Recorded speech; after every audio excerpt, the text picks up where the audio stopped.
For more than a week, the Russian military community has been shaken by a story that seems almost impossible to believe. Rumors, accusations, whispers and silence from officials have merged into one. A tragic mystery surrounding a man once considered a hero by many. A man known under the call sign the Spaniard. His real name, Stanislav Orlov.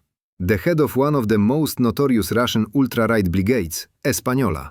And now, he is dead. The details of his death are as haunting as his life story. Yet what truly stands out is not just the murder itself, but the layers of secrets, lies and power struggles that have unfolded since.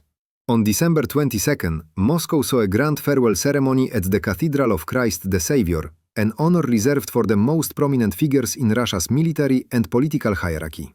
The deceased was placed in the very same category as men like Yevgeny Prigozhin and the infamous Motorola, men who once symbolized Russia's shadow wars, but later met their end in equally shadowy circumstances. Orlov was only 44. No official statement explained his death. The Ministry of Defense remained silent, and even his own organization offered only vague words about an ongoing investigation. But behind the silence, journalists from Astra began to uncover a story that feels like the final act of a grim, violent play, a warlord's rise and fall. What really happened in Sevastopol on December 4th remains one of the most discussed topics among Russia's military bloggers and Z propagandists. According to residents of the small garden cooperative Flotsky, that quiet day turned into chaos. 4 vehicles drove up to a small summer house, a black SUV without plates, a UAZ, a car, and a van with military-style black license plates. Armed men in masks stepped out and moved quickly toward the property.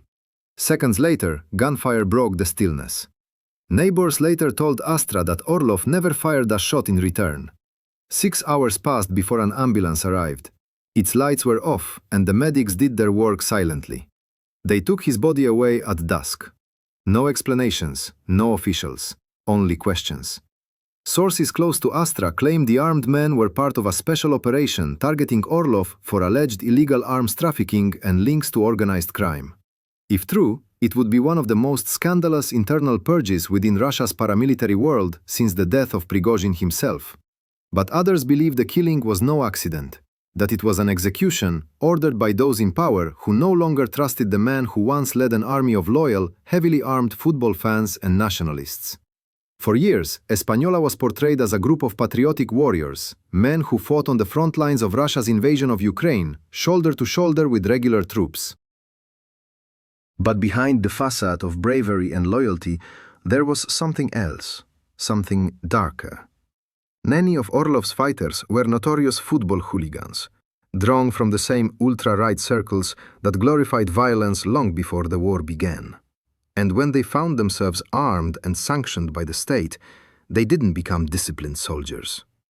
They became something else entirely, a militia that lived by its own rules. By the time of his death, Orlov had already become a controversial figure, even among his own people. Once praised for his initiative and independence, he had also become a liability for the Kremlin.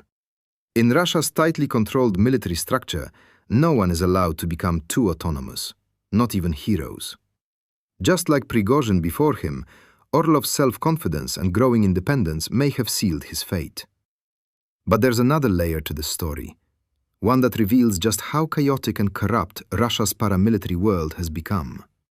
After Orlov's killing, Astra obtained footage from security cameras near the scene. The timestamp showed 12:17 p.m. when the first cars arrived. Within minutes, gunmen stormed the property. What happened inside remains unknown. There was no sound, no audio from the recording. But one thing was clear: this was no random incident. It was a planned operation, executed with precision and without mercy. And yet, no agency has claimed responsibility. Not the FSB, not the Ministry of Internal Affairs, not even the Investigative Committee. The silence is deafening. In Russia, such silence often says more than any statement ever could. When Astra began investigating further, new names began to surface. Former comrades of Orlov, men like Ruslan Kazantsov, known by the call sign Altai, had already been detained weeks earlier for similar charges: arms trafficking, organized crime, and corruption. These were not isolated arrests. They were part of a sweeping crackdown. Sources claimed that Española's weapons cache was discovered in a Sevastopol garage cooperative, hidden behind stacks of civilian supplies. Guns brought from the front lines of Donbass, later resold for profit. Drugs, money, influence, all part of the same network. By early December, Orlov seemed nervous. He had told his closest allies that everything was under control, that only Kazantsov was at risk, and that he himself had nothing to fear. But in Russia's system, no one is safe when the state decides otherwise. The next time anyone heard his name, it was in connection with his funeral. Before we move on, remember, this is only the beginning. What we've seen so far is just the surface, a web of violence, betrayal, and hypocrisy hidden beneath patriotic slogans. To truly understand what happened to the Spaniard, we need to go deeper. So if you haven't yet, subscribe and stay with us. Because in the next part, we will uncover the truth. Who ordered the killing? What secrets the Española brigade was hiding? And why this story may be even darker than anyone imagined. The deeper one looks into the story of Stanislav Orlov, the more it becomes clear that his death was not just another random incident of violence within Russia's sprawling military world. It was a symptom of a system devouring itself, a reflection of the decay within a state that has long blurred the lines between army, crime, and propaganda. By December 2025, Española had ceased to exist as an official formation. On December 18th, its remnants announced that the brigade was disbanded, its fighters scattered, and its command dissolved. Yet only days before, its leader had been shot dead at his home by men who, according to every clue, were acting under orders from within Russia's own security structures. To understand why Orlov's independence became intolerable, we must return to how Española was born. The story begins in 2014, during the annexation of Crimea, when Orlov, already known among Moscow's far-right football ultras, joined other fan movements who flocked to Crimea to defend the Russian world. From those early days, his circle was not composed of career soldiers, but of violent men from the stands of football stadiums, people whose sense of loyalty was forged in street fights, not military drills. When Russia invaded eastern Ukraine, Orlov's fighters moved to Donbass, joining the Vostok battalion led by Alexander Khodakovsky. There, Orlov earned his call sign the Spaniard, supposedly because of his fluency in foreign languages, though among his comrades, the nickname quickly became symbolic of his self-perceived romanticism, a warrior who fought for ideas that no longer existed. But as the war dragged on, idealism faded, replaced by ambition and greed. Orlov's brigade, which formally re-emerged as the 88th Reconnaissance and Sabotage Brigade Española in 2022, was not simply a volunteer unit. It was a network, financed, according to multiple reports, by businessmen close to Vladimir Putin, particularly the Rothenberg brothers, whose wealth and influence stretch across the Kremlin's military-industrial complex. With such backing, Española operated as a hybrid structure, part propaganda tool, part private army. Its members proudly displayed the number 88, a coded neo-Nazi symbol representing Heil Hitler. Yet in Russian state media, they were presented as patriots defending the motherland. The contradictions were grotesque but tolerated. Española's Telegram channel spread nationalist messages mixed with religious imagery and war footage, carefully edited to inspire admiration. At the same time, the unit was repeatedly accused of brutality, extortion, and drug abuse. Former fighters have told independent journalists that methamphetamine and mephedrone use became rampant within the ranks. Supplies from the front disappeared, weapons were sold, and fake payrolls allowed Orlov to siphon off salaries from non-existent fighters. The illusion of efficiency hid a reality of chaos. When British authorities imposed sanctions on Española in late 2024, citing the group's war crimes and extremist ideology, it was seen by many as a symbolic blow. But inside Russia, Orlov continued to act as though nothing had changed. He publicly attacked officials, criticized internal corruption, and even dared to confront Ramzan Kadyrov, the head of Chechnya, something almost unheard of in Putin's Russia. The conflict began after Kadyrov insulted senior figures in the Investigative Committee and Ministry of Internal Affairs. Española issued an open statement demanding that Kadyrov apologize, calling his behavior offensive and damaging to national unity. It was an extraordinary act of defiance, not only against Kadyrov, but against the unwritten rule that no one challenges the Kremlin's chosen warlords. Within months, clashes between Española fighters and Kadyrov's men were reported. In September 2024, an incident near Uglegorsk nearly escalated into a full shootout between Orlov's unit and Chechen forces traveling in unmarked vehicles. The confrontation was caught on camera: shouts, insults, weapons drawn. Española's statement afterward was filled with veiled threats, claiming that the attackers were bearded men in civilian clothes, some even wearing slippers, pretending to be FSB or military police. The post hinted that these were Kadyrov's men, accusing them of provoking conflict on national grounds. Nothing came of it officially. No investigation, no arrests. But everyone in Russia's military sphere understood what it meant. Orlov had crossed the line. When a figure like Orlov, armed and politically outspoken, begins to show disobedience, the reaction from the Russian state is swift and silent.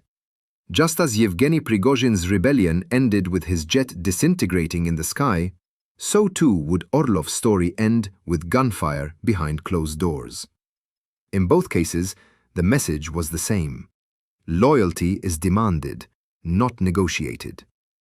By the end of 2025, the signs were unmistakable. Española was being dismantled piece by piece. Its financial channels were cut, its commanders arrested one after another. Ruslan Kazantsev, Altai, was taken into custody first, accused of arms dealing. Then came raids across Sevastopol, in garages, warehouses, even at animal enclosures managed by local workers who had no idea what they were caught up in. Among those detained was Roman Dudnikov, a caretaker who fed Orlov's dogs and repaired fences. He is now in pre-trial detention, accused of being part of a criminal group. His friends insist he was innocent, a man who couldn't hurt a fly, someone who simply worked where he was told. Yet, in Russia's opaque justice system, innocence offers no protection. Meanwhile, Orlov's close associate Dmitry Kipa disappeared entirely. His neighbors in the Flotsky cooperative said he hadn't been seen since the day of the shooting. His social media accounts went silent. Others from Española reportedly fled Crimea altogether. The official silence from authorities only fueled speculation. Some sources close to the security services claimed that Orlov had been preparing to flee Russia, perhaps to Serbia or Belarus, fearing arrest. Others insisted he was negotiating with officials to secure immunity in exchange for cooperation. What's undeniable is that by the time the gunman arrived at his dacha, he was already a marked man. When Astra obtained internal correspondence from Española's remaining communication channels, it showed panic and fragmentation. Messages from mid-December revealed internal accusations, fighters blaming each other for corruption, theft, and betrayal. Some claimed Orlov had diverted as much as 1.5 billion rubles in fake contracts and soldier payments. Others said the money trail led directly to state-connected intermediaries, implicating figures far above his rank. The atmosphere was one of total distrust. Independent blogger Raevsky Live, known for his ties to Russian volunteer units, wrote that the scandal began when Orlov created a scheme of phantom fighters, soldiers who existed only on paper. Their wages, funded by the Ministry of Defense through private contractors, were transferred to accounts controlled by Orlov's inner circle. According to Raevsky, when complaints reached higher authorities, investigators traced the scheme back to Española's base in Crimea, triggering raids and arrests. It was the beginning of the end. Other Z bloggers added their own theories. One, writing under the pseudonym Pozniakov, claimed the operation against Española was personal revenge from former State Duma deputy Alexei Khudyakov, who had briefly joined and later fallen out with Orlov. After a dispute over control and money, Khudyakov allegedly used his connections to open cases against the brigade. Whether that is true or not, it shows the depth of treachery and ambition within Russia's ultra-nationalist circles, a political ecosystem where every ally can become an enemy overnight. Even as these accusations multiplied, Española's official channels continued to project confidence, describing Orlov as a hero unjustly persecuted and blaming Western propaganda. Yet by late December, the tone had changed. The final post on their Telegram account admitted that investigative authorities are determining the cause and location of the tragedy, a phrase that sounded more like a surrender than a defense. But the question remains, was Orlov's killing truly about crime and corruption, or was it something larger? A warning, perhaps, to all who might defy the Kremlin's monopoly on violence. Orlov's independence, his willingness to criticize even figures like Kadyrov, his refusal to obey orders without question, all of it made him dangerous. In Russia, even the most loyal servants are disposable when their power grows too visible. The aftermath tells its own story. The Española brigade, once glorified in state media as a model of patriotism, has vanished from headlines. Its members are silent, its symbols erased. The Kremlin has moved on, just as it did after the fall of Wagner. And yet, among the ruins of this story lies a deeper truth about Russia's war machine. That beneath the patriotic slogans are greed, addiction, fear, and the endless recycling of violence. Still, we are not done yet, because what came after Orlov's death, the revelations, the testimonies, and the shocking evidence of what really happened inside Española, reveals not only the corruption of one man, but the decay of an entire system built on lies. Stay with us. In the next part, we'll go even further, exploring how this supposed patriotic formation turned into a network of crime and how its collapse exposes the fragile, cynical reality of Russia's war effort. In the weeks following the death of Stanislav Orlov, the cracks in the myth surrounding Española widened into an abyss. The stories that began to surface painted a picture not of patriotic valor, but of moral and structural collapse, of a unit that had long ceased to be a disciplined formation and had instead transformed into a criminal enclave camouflaged in the language of war. Testimonies from former members, leaks from Telegram channels once affiliated with pro-war circles, and investigations by independent journalists all converged on one conclusion. Beneath the symbols, the banners, and the rhetoric of sacrifice, Española had been a breeding ground for corruption, violence, and addiction. The revelations started small. A few anonymous posts claiming that the brigade was falling apart due to internal theft. But within days, these whispers turned into a flood. A Telegram channel known as Raevsky Life published a series of detailed accounts describing how Orlov had built a system of fictitious soldiers and fake contracts, allowing him to pocket millions of rubles meant for those actually fighting on the front. The same pattern was seen in other volunteer formations, a model of deception institutionalized under the guise of patriotism. Fighters who protested were silenced or expelled. Those who remained loyal received their share of money, ammunition, or impunity. As the investigation unfolded, the sum of embezzled funds reached astronomical levels. 1.5 billion rubles, according to several insider sources. Yet, money was only one part of the scandal. The second, far more destructive element was narcotics. The so-called dry law that Orlov once boasted about enforcing within Española existed only on paper. In reality, drugs circulated freely within the ranks.